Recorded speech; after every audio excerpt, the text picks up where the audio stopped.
agora nós vamos para o nosso quadro Mundo do Trabalho e vamos falar sobre Design Thinking.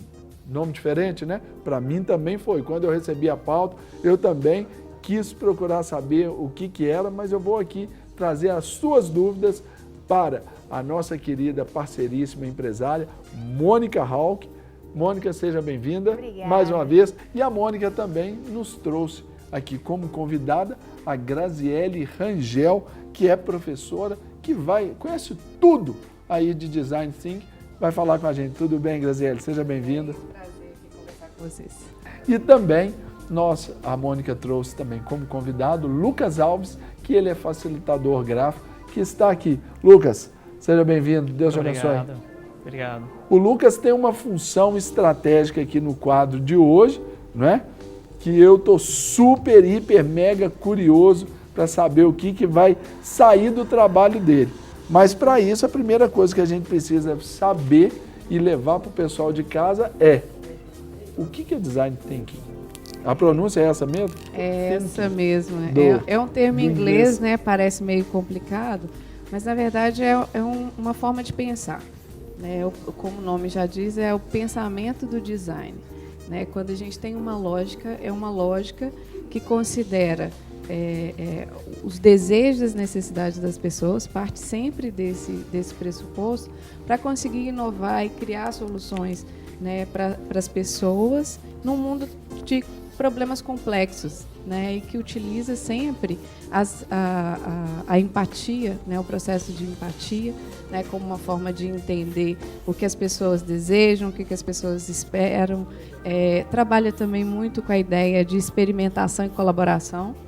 Né, a gente passou um tempo, né, na história em que as empresas, as organizações estavam muito mais focadas em criar seus produtos, criar seus serviços, né, e distribuir esses produtos e serviços. E não pensava com a cabeça do seu cliente, vamos dizer assim.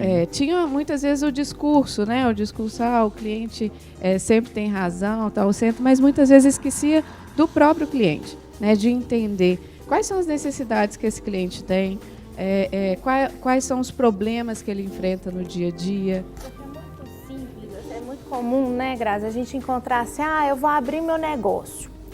E muitas vezes a pessoa, esse futuro empreendedor, ele não tem em mente que o empreendedorismo só faz sentido se for para resolver um problema ou uma necessidade do cliente. Então, às vezes eu sou uma ótima cozinheira e faço um excelente brigadeiro. Então, não tem aquele olhar, será que o brigadeiro que meus filhos gostam ou que eu gosto vai ser aceito pelo público? Ou seja, porque eu tenho uma habilidade, eu vou e monto um negócio. E a lógica e o que me encanta no Design Thinking é exatamente essa mudança de pensamento. Você, enquanto empreendedor, você, enquanto profissional, você só existe porque existe um problema, existe uma necessidade que precisa ser suprida. E aí você inverte a ordem. Quantas pessoas não são assim, excelentes tecnicamente, né? Às vezes eu tenho lá um designer que ele é excelente, faz coisas lindas, mas se ele não conhece o cliente, se ele não consegue... Pode ser trabalho jogado fora. Exatamente. Tempo perdido ali no processo de cuidado com o próprio cliente. Quando a Grazi falou sobre empatia, eu gosto muito dessa palavra, principalmente por uma definição que uma vez eu ouvi. Empatia é você calçar o sapato do outro. Colocar no lugar do outro, tentar viver o que a pessoa está sentindo, o que ela pensa, quais são os problemas do dia a dia. Hoje, infelizmente, muitos profissionais ficam dentro dos escritórios, né? Ficam lá fechados nos escritórios com seus computadores, né? Pensando o que fazer. Quando existe um mundo aí fora, né, que você pode ir lá e conhecer. Você quer saber de fato o que as pessoas, que tipo de brigadeiro que as pessoas gostam, né? Vai lá na rua, conversa com as pessoas, vai entender. Ouça, né? Testa, faz o brigadeiro muito doce, porque tem receitas de amargo. brigadeiros que variam. Por exemplo, minha esposa, você deu o exemplo de brigadeiro, ela fez um brigadeiro uma vez com chocolate belga, que assim, foi um negócio extraordinário. Maravilhoso. Ele fugiu do comum. Então, às vezes, antes de abrir um negócio focado no brigadeiro ou em qualquer outra coisa, faz uma amostra, experimenta, né? Testa testa com as pessoas, ao invés de você já ir para um modelo de negócio, já partir para abrir um estabelecimento, né? Faz algumas amostras, testa com as pessoas, vê a sensação, olha no olho, né? Vê se o olho brilhou igual você falando aqui do brigadeiro da sua esposa. Porque, por exemplo, o brigadeiro, vamos continuar no exemplo do brigadeiro. Que foi muito bom. Daqui a pouco a gente vai ficar com fome, né? Por sinal. Mas pensa uma coisa, se esse brigadeiro ele não é muito doce e se o paladar do brasileiro é um paladar que aprecia mais o brigadeiro mais docinho, então se você já abre uma brigadeiria e aluga um ponto comercial, olha o dinheiro que você pode perder para descobrir que o brigadeiro ele é bom, ele é gostoso, mas tem um público muito pequeno. É muito reduzido, muito restrito. Porque no processo de abrir um negócio ou de prestar um serviço, a gente erra mesmo. A gente erra, a gente precisa testar. A gente precisa até recuperar um pouco da ideia do erro. Exatamente. Teve um momento em que errar era algo ruim, né? Então daí as pessoas passavam, era fracasso. O Design Thinking, ele trabalha com o erro, mas no sentido de erra rápido, aprende rápido com os seus erros para você evoluir. Então, o erro passa a ser algo que esse erro honesto, né, esse erro para aprender, da experimentação, recupera características que a gente tem muito quando criança. Essa ideia de vamos fazer perguntas, né? Vamos fazer o porquê. Né? O porquê isso, o porquê isso. Quando a gente é criança, a gente faz muito isso. A gente vai crescendo e acaba perdendo essa habilidade de fazer pergunta. Tudo passa. Nós entendemos, passamos a ser o senhor aí do saber. Né? O erro, é bom a gente errar rápido e barato. Então, por isso que um dos pontos também do design é a questão da prototipagem, é você prototipar. Então, antes de você abrir sua brigadeiria e decorar e gastar uma fortuna, não, comece com uma barraquinha, testa o seu cliente, para que você erre rápido e barato. E possa, porque o ajuste, né, você pivotar, você ter que ajustar, isso é normal. E até o crescimento aí, Mônica, ele passa a ser até um fator de credibilidade. Porque, por exemplo, se a pessoa começa errando barato, né, o Design Thinking aí ajudando nesse processo, depois ele já aluga um ambiente melhor. Isso. Aí uma aparelhagem melhor, outras coisas, vai aumentando ali o raio de ação ali do negócio. A própria clientela, ela aumenta, diversifica e ele tem um retorno melhor, né? Gera novas oportunidades. Então, assim, já que a gente está entrando no processo, né, só para ficar mais claro para as pessoas, começa com o processo de empatia, que é isso, como que eu vou calçar o sapato do outro e vou entender esse ser humano que está do outro lado, essas necessidades, as dificuldades, né? O que essas pessoas esperam, quais são os problemas do dia a dia que elas têm, quais são os problemas ali. Depois a gente evolui para uma parte de colaboração e experimentação. Então, como que eu aproveito, ao invés de eu ficar sentado no escritório pensando o que eu vou fazer para você, então eu chamo você como parte do processo. Eu chamo outras pessoas como parte do processo. Eu vou conversar com funcionários, quem trabalha numa portaria, né, da minha empresa, quem trabalha na cozinha, mas também com o executivo. Eu abro, né, a oportunidade de discutir as ideias para outras pessoas. Então, eu vou experimentando e vou trabalhando as pessoas para que elas colaborem, né, nesse processo todo. E depois a gente parte para um outro processo que é de prototipar essas ideias. Nessa colaboração, a gente gera muitas ideias a partir dessa inteligência que está distribuída, porque todo mundo pode dar uma ideia, né? E às vezes um problema que você está enxergando, né, de um pedacinho do problema, você conversa com uma outra pessoa, ela está enxergando uma outra parte, e isso te ajuda para gerar essas novas ideias, né? É o que politicamente aí a gente fala do orçamento participativo, né?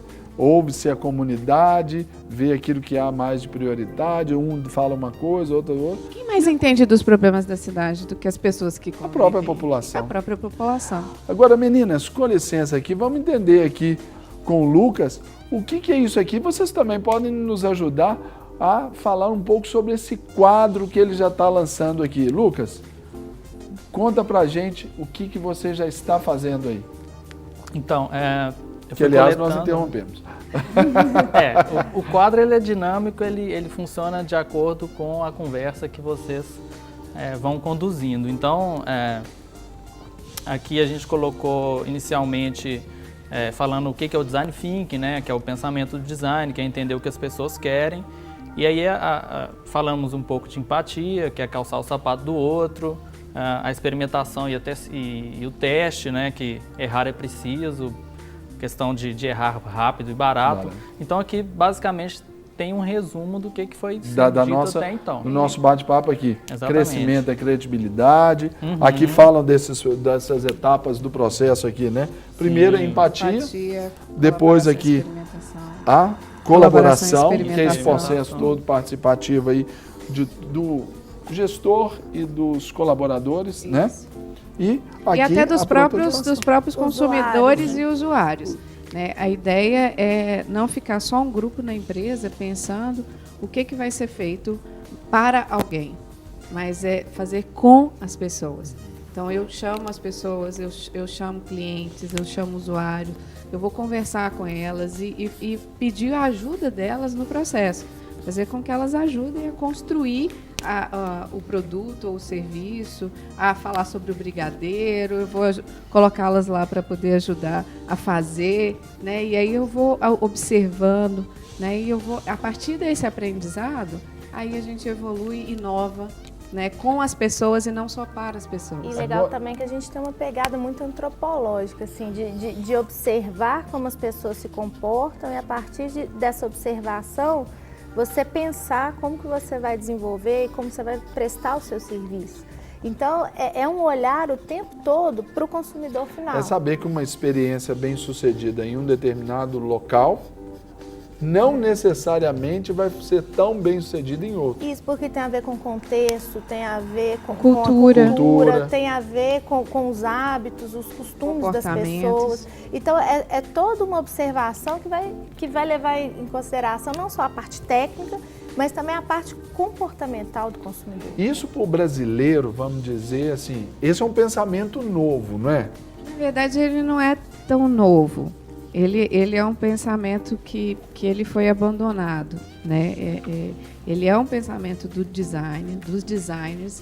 E aí, na gestão, a gente foi seguindo alguns modelos na gestão que estavam muito condizentes com o mundo que a gente vivia. Um mundo mais simples, né? E que tinham poucas opções, poucos negócios. Hoje a gente vive um mundo mais complexo. Né, a própria tecnologia, a conectividade, isso permitiu o acesso às pessoas, facilitou o processo de... Hoje você pode colocar numa rede social, fazer uma pergunta, olha, o que vocês acham sobre brigadeiro com chocolate belga? E, de forma muito instantânea, coletar feedback das pessoas ali e esses feedbacks te ajudarem no processo. Então, hoje essas ferramentas facilitaram isso e a gente vive um momento em que esse pensamento ele tem muito a ver com essa lógica. Então, eu falo que para entender o mundo, você olha as crianças, né? Hoje as crianças querem participar dos processos, eles querem opinar sobre como as coisas vão acontecer, porque o mundo hoje ele chama para colaboração, então ele favorece o pensamento do design. E se a gente fosse comparar, antes, para resolver um problema, quero resolver um problema de mobilidade urbana. Então vamos fazer mais carros. Né? Então vamos produzir mais carros, vamos vender mais carros. Esse era o pensamento que a gente utilizava até pouco tempo. Vamos fazer mais carros. Só que hoje, se você parar e olhar a cidade, quem está dentro do carro não anda.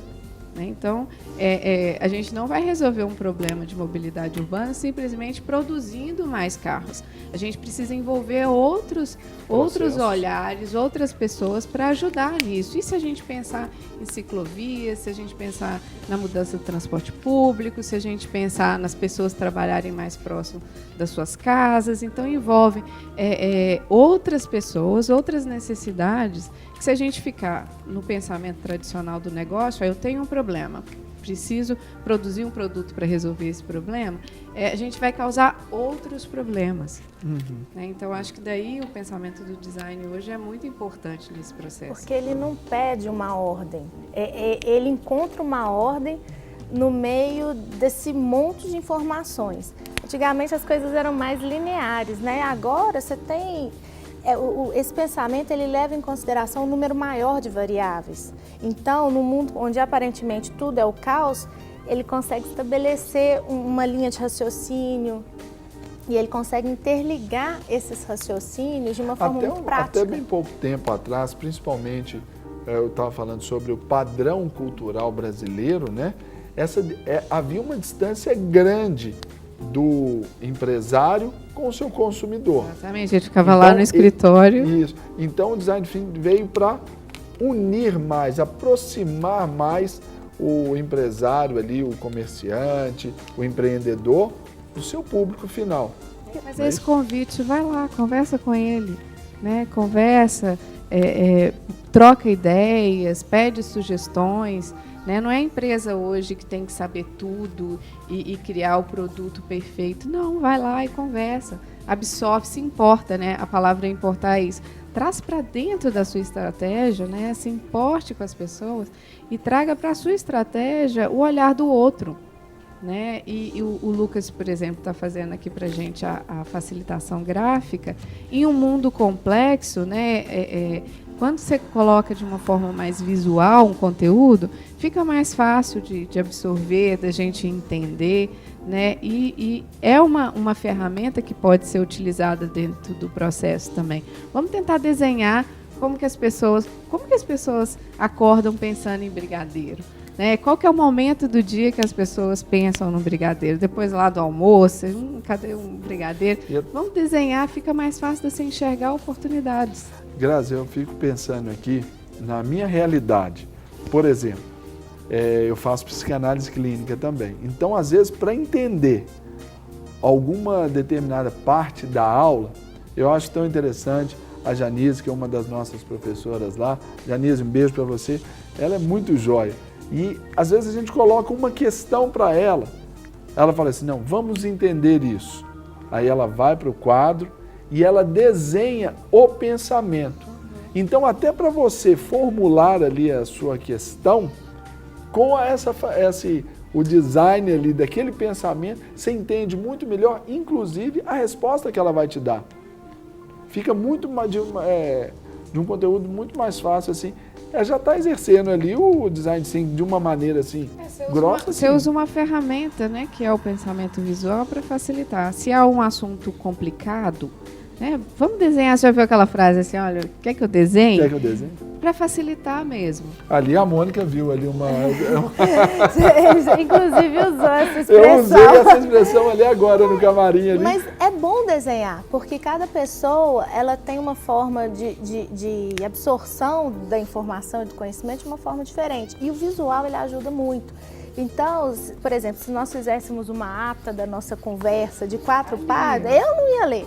Mas olha ali que delícia, olha como tá fácil a informação. Fica bem colorido, ilustrado. Ordenado, então você atrai os diferentes tipos de pessoas para o mesmo olhar, democratiza a informação. Né? E torna a coisa mais simples, mais funcional, você confere, ó, deixa eu ver se isso está sendo feito ou não. É muito prático isso nas empresas. Eu acho que o bacana é que o pensamento do design, ele tenta resgatar várias coisas, como o processo de empatia, mas também a criatividade, exercitar a criatividade. A gente, fazendo perguntas, né, mais do que buscando, a gente tem uma necessidade muito urgente de responder às perguntas. Né? A gente é treinado para, você tem uma pergunta, você vai ter uma resposta certa. No mundo que a gente vive, a gente sabe que não tem só uma resposta certa, você tem várias respostas. E se você não souber fazer perguntas, dificilmente você vai enxergar os problemas. Né? Então, é um convite também a esse exercício de fazer perguntas. Aí, se ao invés da gente simplesmente conversar aqui, a gente conseguisse ilustrar também essa conversa. Essas perguntas, né? E se isso, e se aquilo, isso abre espaço para um processo criativo, isso abre espaço para você ter novas ideias, para você propor novas soluções. E aí hoje a gente fala muito sobre inovar, né? E o que é inovar no final das contas? É você criar algo novo, ou melhorar algo que já existe, ou fazer com que algo bom não deixe de existir. E para isso você precisa gerar novas ideias, você precisa testar essas ideias para você continuar inovando. Que legal. Agora, Lucas, deixa eu bater um papinho com o Lucas aqui. E para você, como esse facilitador gráfico, o que você precisa para desempenhar bem a sua função, além de saber desenhar muito bem e rápido?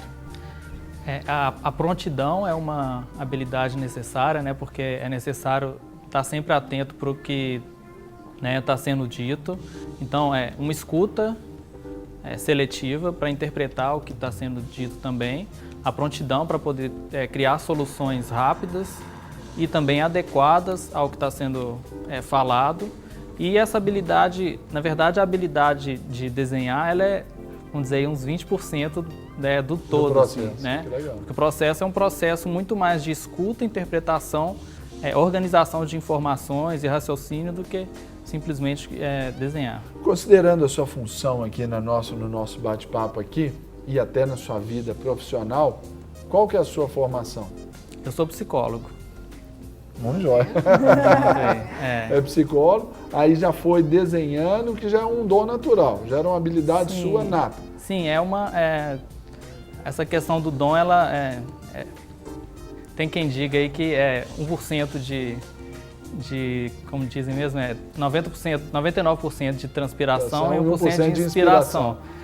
Então é um trabalho contínuo de aprimoramento, mas que foi se juntando aí com a psicologia para que pudesse oferecer um diferencial mesmo para as conversas. E essa é uma área bacana porque ele faz também trabalho para as empresas, né?